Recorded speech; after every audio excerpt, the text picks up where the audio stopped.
In today's world, we encounter countless films daily across numerous mediums, from theaters to cable to streaming platforms to social media apps, and you name it. But there are certain films that, to me, are timeless due to their compelling stories based on true stories, the awareness that they can raise, the impact they have to make this world a better place, and their ability to draw us closer to the emotional depths of human connection and human experience. And the film Love, Sonia is definitely one of those films for me. And I have the director, the writer, the producer, and my dear friend Tabrez Noorani here with me. So I'm so glad you're here. Thank you for being here. Thank you for having me. First of all, do you know what your last name means in Persian? No. Light? So Noorani in Persian is light, Light. luminous, basically. Interesting. Which is sort of what you're doing in your work, I feel like. You're shining light on the darkness. And I feel like you've done that through Love, Sonia. Thank you. Now, I know, I mean, you've done so much. You've been at this for a long time. And we're going to talk about all of that. I mean, you went to film school. Correct. LMU, Lola Marymount. In LA. In LA, yeah. Right. And you've done commercials in India, and you line producer on many recognizable. I mean, I don't even know how I'm going to go through the list, but I'm going to name a few here. And that's Life of Pi, which is my favorite, Slumdog Millionaire, Eat, Pray, Love, Zero Dark 30, and the list goes on. But I do want to specifically focus on Love, Sonia. First of all, Love, Sonia was your directorial debut? Correct. I mean, I had directed commercials before. Right. And directed a bunch of second unit on the larger films that I produced. Yeah. But out of film school, I was directing commercials, music videos. Okay. And then I just kind of got sucked into producing.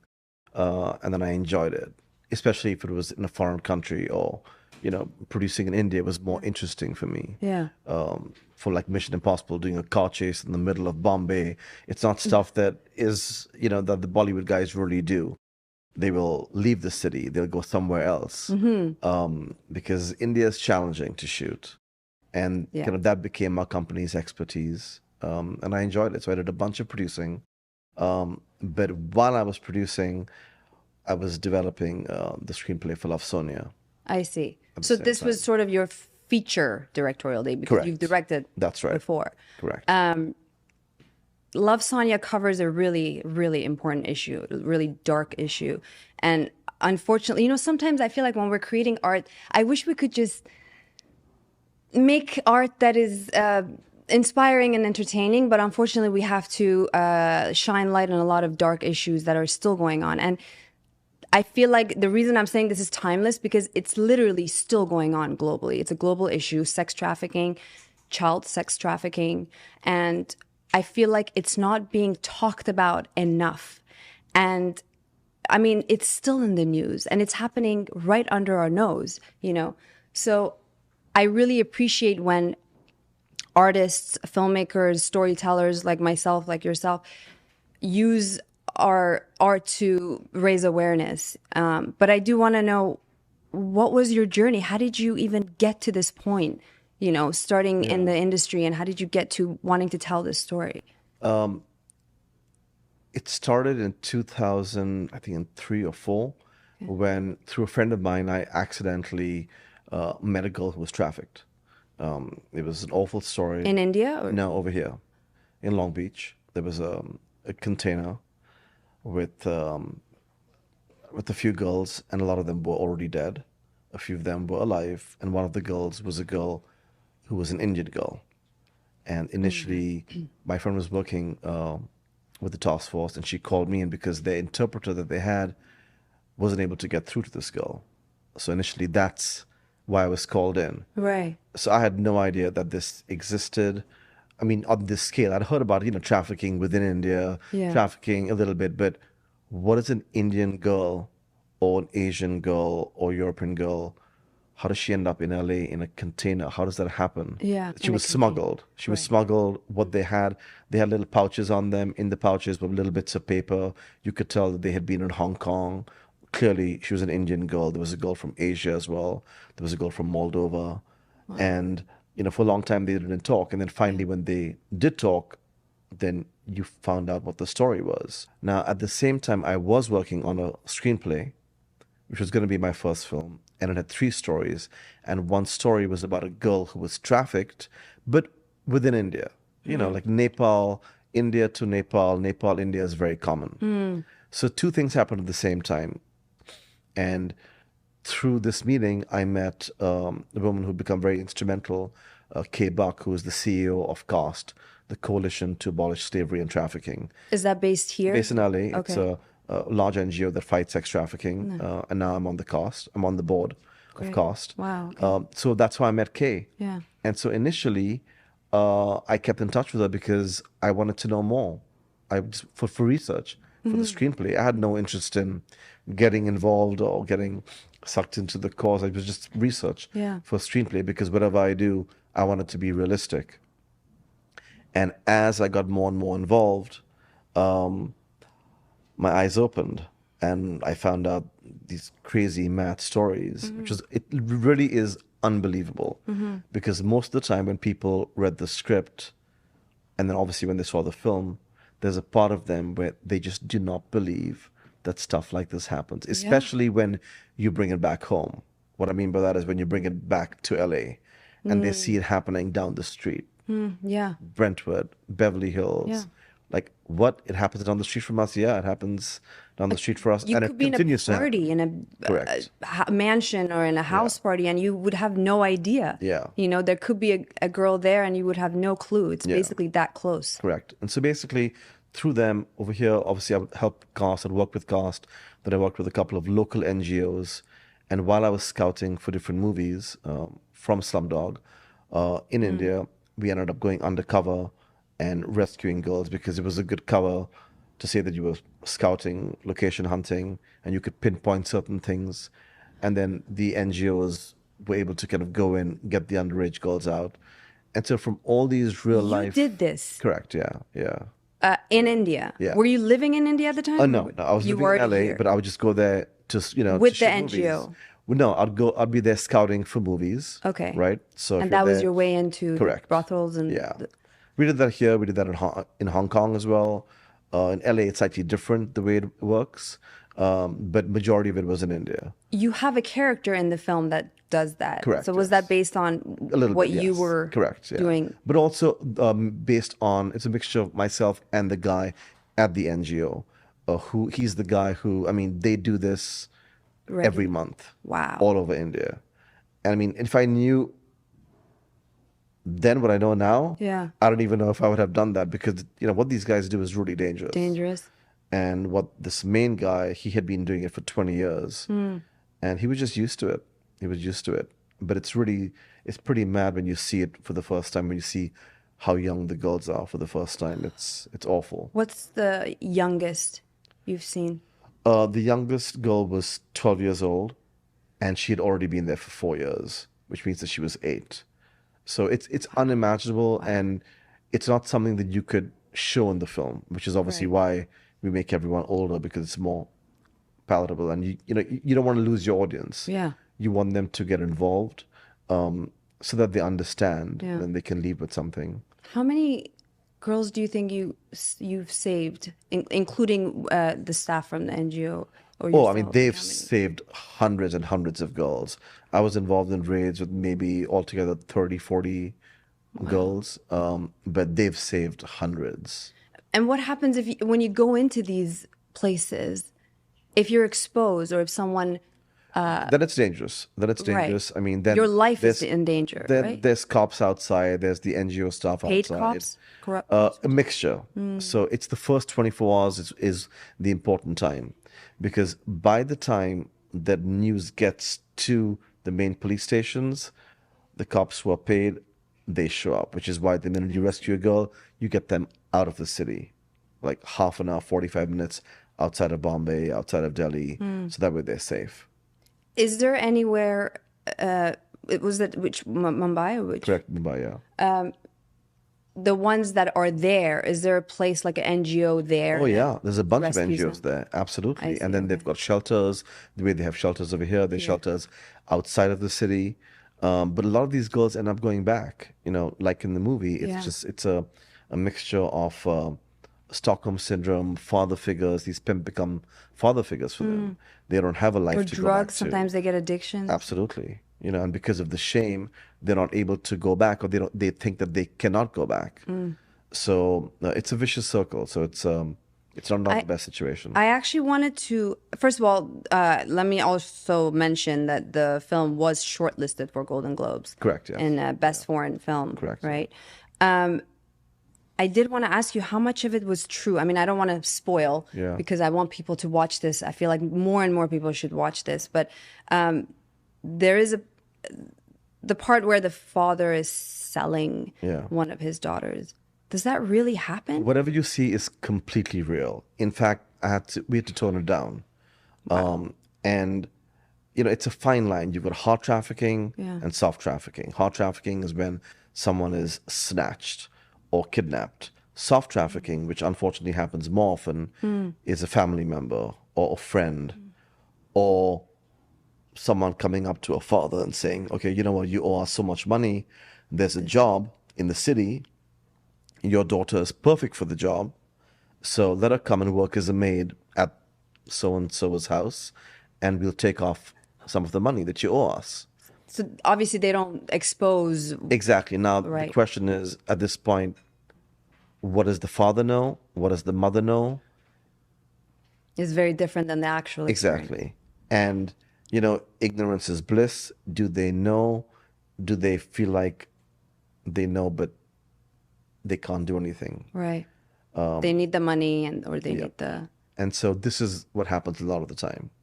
I mean, we think that trafficking figures now show that it's up. I mean, the ILO, I think 2024 estimates human trafficking in terms of profits as a business, 236 billion.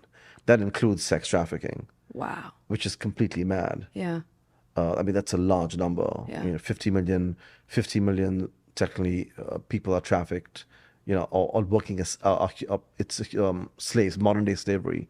50 million people, which is completely mad. I think what's even more mad, like I understand poverty, I understand ignorance, not knowing, but the people who are paying for the service or whatever they're offering, the people that know and still go ahead with entertaining the idea. I think to me it's hard to even imagine those kind of human beings, Yeah. And I feel like it's such a big issue. I mean, yes, we have a lot of things going on in this world, but it's really not being talked about enough. Your film is actually the only film that I feel like is so impactful, and I feel like it needs to be seen by the world more and more, to raise awareness about this Yeah. issue. I mean, it's very deceptive because a lot of it also is domestic servitude, right? Where a lot of the situation about trafficking, human trafficking is modern day slavery, which is basically domestic servitude, or in the agricultural lands. Everyone has the misconception it's only women and children. Of course it is, but it's also boys and men. And it goes across the board. Right. And it's so difficult for us to understand, who these people are, why they do what they do. Yeah. But unfortunately, it happens, far too often. Yeah. Now you shot this in India only, or No, it's shot in India, Hong Kong, and LA. okay? So those parts where you're literally going into All the real. brothels. Yes. I mean, we shot in a lot of real brothels, which is tricky. Yeah. How did Actually, you we manage? shot in a brothel where one of the first raids was done, and then it became less of a hot brothel. A hot brothel is a place where there's active trafficking going on. But we were able to go in, but literally we had maybe an hour and a half, 2 hour windows where we'd go and shoot and leave. And then I had a very intricate, realistic set made, which we did the rest of the stuff. But a lot of it was real locations, Real Hong Kong location. real locations, LA real locations. Did you notice, or were you able to rescue anyone during filming? No, No, right? but we had survivors on set. We had traffic girls who were technically in the movie as well. I see. It was their choice. Yeah. But we had a lot of them who were consultants, They were there for the actors to talk to. So Mrunal who played Sonia, she spent a lot of time with traffic She was girls. amazing, by the Yeah, way. she was great. I Yeah. mean, Frida spent time with them as well. Yeah. So did Reach. I mean, all three of them were great, but they spent lots of time with traffic girls in order to kind of just uh, understand more. Yeah. Actually, I didn't even name. Can you name the stars, the amazing actresses and actors that Well, were? Mrunal played Sonia, Richa Chadha played Madhuri, Frida plays Rashmi, obviously Demi Moore's in the film, Mark Duplass plays a character, a fantastic Indian actor, Manoj Bajpayee is in the film, so is Rajkumar Rao, Anupam Kher, and then Adil, who played the father in Life of Pi, Right. he plays the father. So we had a good cast, by Indian standards. And you had a producer from. Well, yeah. So David, I mean, this movie just would not have happened. It took so long to make, and I met David Womack on Life of Pi, and then when I gave him the script, and he suddenly got sucked into it, he was like, "Okay, let's do this." But he said, "Let's do it real, the way that you want it to," Right. which meant we say goodbye to most of the financiers because it didn't have the traditional happy ending that they Yeah. wanted. I see. But it's so raw Yeah. because of it. And that's what I like about it. Unfortunately, there's not always happy ending.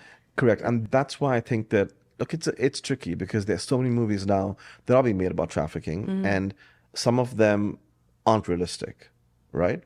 But the irony is that the ones that aren't realistic, if it's a big commercial film, right, like Taken, right, that Right. the Liam Neeson one, Oh, that yeah. everyone initially were like, oh my God, it's just not realistic, and it's commercial and Action. action. Yeah. But the irony is that at least it's about sex trafficking or trafficking. So it draws a bright light on the issue. Right. And it did more for trafficking than other films. So I think that both movies have their places.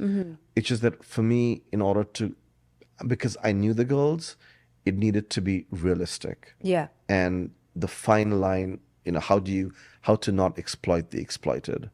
So how do you show just enough to not kind of turn the audience away, but for them to really feel and understand Yeah.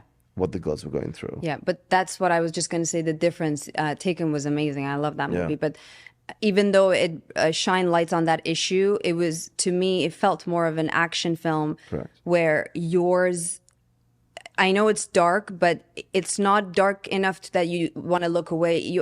I literally walk through every step of this girl's journey in your film. Yeah. Because it's the way you created this, it's so real. It's almost like a documentary, Yeah. sadly.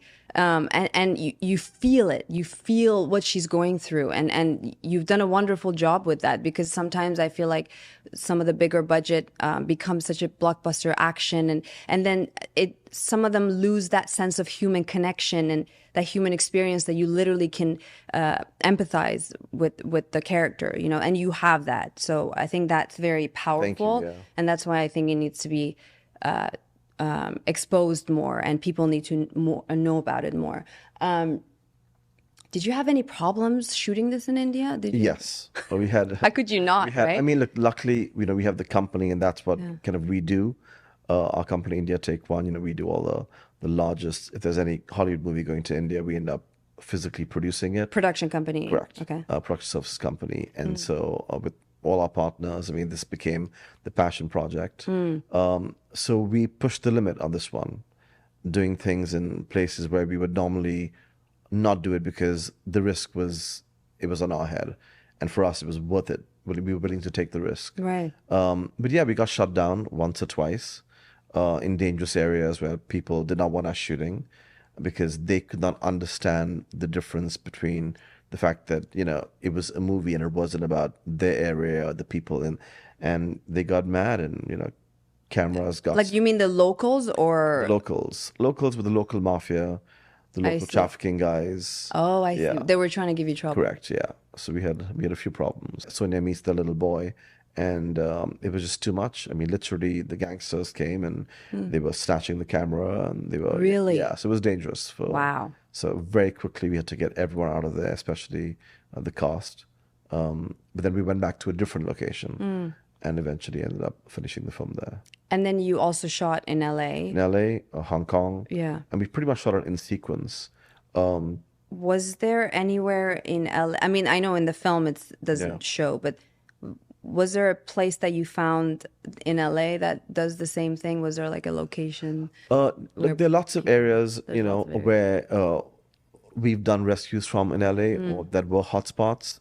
They were more kind of outside of LA in terms of the actual events that take place. Obviously, the one true event that took place was in Mount Olympus. We obviously changed it. It's in Beverly Hills. But yeah, I mean, stuff like that happens everywhere. In India, what was the reaction? Would you, I want to start with India Yeah. because I So think, it's remember that because how was it received basically? Like, would you say? I think that everyone was a bit shocked Yeah. because a movie like ours doesn't open big normally in India. A movie like ours 10 years ago would open maybe on 2, 3 screens. Even though it had some stars like Freedom. Yes, but they were, particular. It was the subject matter. It was dark subject matter. It was real. There aren't any songs. There's no action. There's no crazy romance.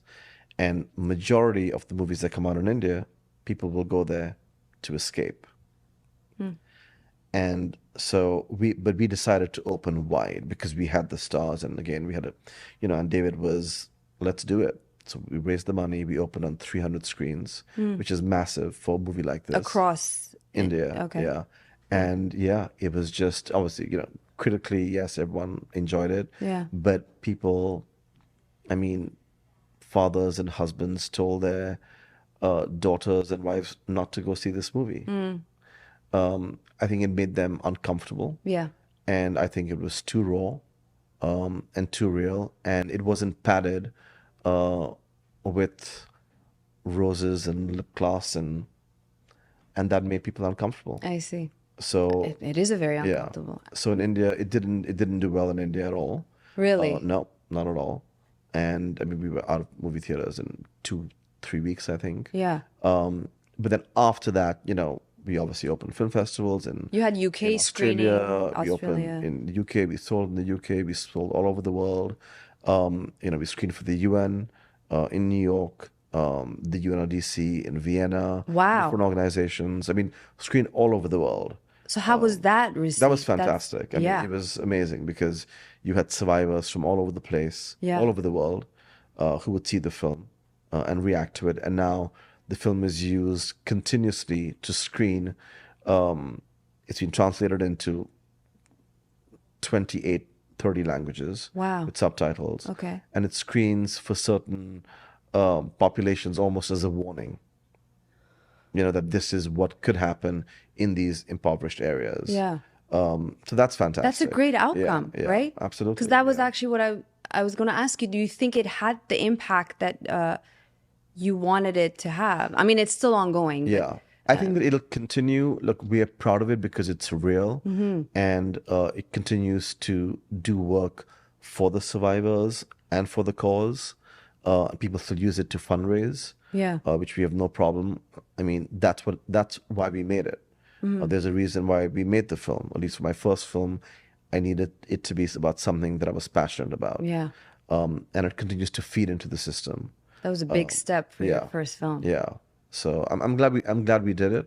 And obviously now the next one will be slightly different. But Do you know if there were any regulations yes. that So were changed? I know that in the president of Kazakhstan, after screening, wrote kind of a presidential decree based on the film, and because of the trafficking route between Uzbek and India and Kazakhstan and India, after the UNODC screening, he actually signed a presidential decree like changing laws, trafficking laws based on the film. So I mean that you're done. If the movie can do something like that Yeah. and save 1 or 2 people, that's Yeah. fantastic. Now, sometimes I wonder, I mean, you might not know the answer to this question, but first of all, I wasn't sure if that father selling the daughter was real. But and now I'm like, if one of those fathers has seen that film, and thinking, oh my God, what have I done Yeah. with my daughter? Yeah. I can't even bear to think about that. But let's not think about that. But I just can't stop imagining the pain Yeah. that I the will tell you family. that I met four real fathers, and I can tell you that out of the four, the two of them know where the girl was gonna go. I would say two definitely knew. Two, I'm not sure if they knew, I see. or if they just didn't want to Or know. they just don't want to know. Did the mother know? Yeah. The mother knew, but Yeah. unfortunately, she was not in a position to do anything, Yeah. which is obviously awful. What motivates you to keep pushing forward to do these things, would you say? I mean, in the case of Love Sonia, it was just to make the movie, to get it out there, Yeah. tell the story, have it be one of the most realistic movies about trafficking ever made. And, And you did just that, actually. until then, there's a movie called Lilia Forever, which is fantastic. Again, real. But that was the whole point, just to tell a story that was real, and that would stay there, and that we could all be proud of. And it would continue to help the NGOs that we work with. Where can people watch this film right now? And how can people help with this issue? Anyone can help, I think, with this, right? So, Yes, I think the misconception is that only celebrities or someone who's in the public eye can help. Obviously, they can help a lot more, but everyone can help. Right. You can watch the movie on Amazon.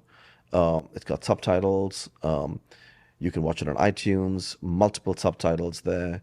On Hulu, but it's in Hindi on Hulu. On So Hulu, okay. yeah, no subtitles. So you can watch it on various platforms. Okay, that's great. Yeah.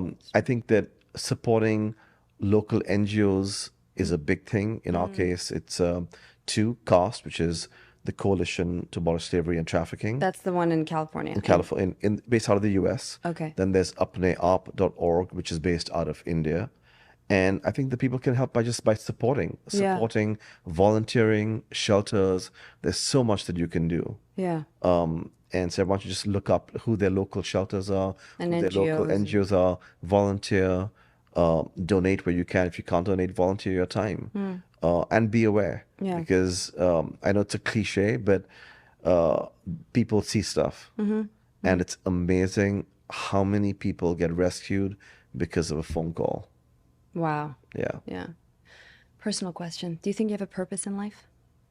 I think so. And I think that a large part was getting a movie like this out, which is also why it becomes so difficult doing your second film, because you're looking for something that completely draws you in.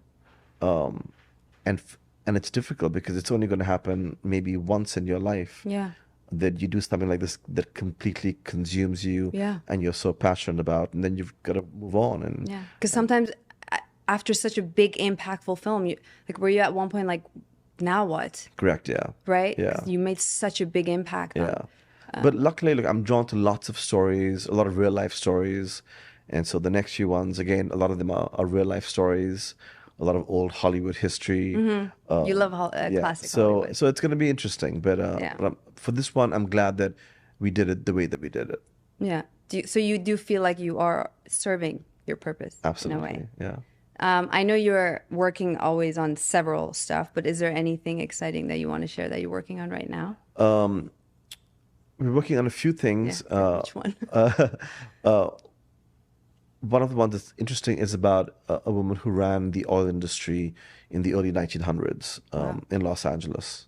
Oil Queen. Again, I'm shocked that no one's done anything about her before. Yeah. Her name was Emma Summers, and she literally ran the oil industry in LA in the 1900s, and was rivaling Rockefeller and Doheny and Griffith. So that's hopefully something that will be a series soon. A series. Yeah. Nice. Yeah.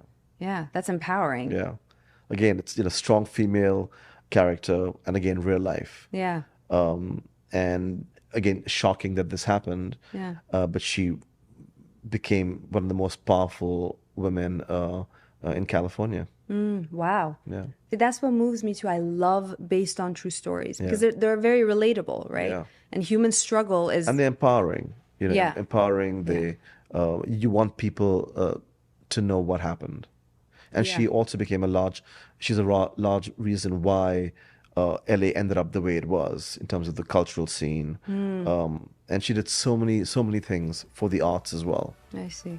So I really hope that we get to get it out there. I'm so glad you made it. Thank Thank you so you. much for being here. Thank you, Thank Shira. you. Thank you. Tabrez Noorani. I love him. Thank you, Shira. Thank you.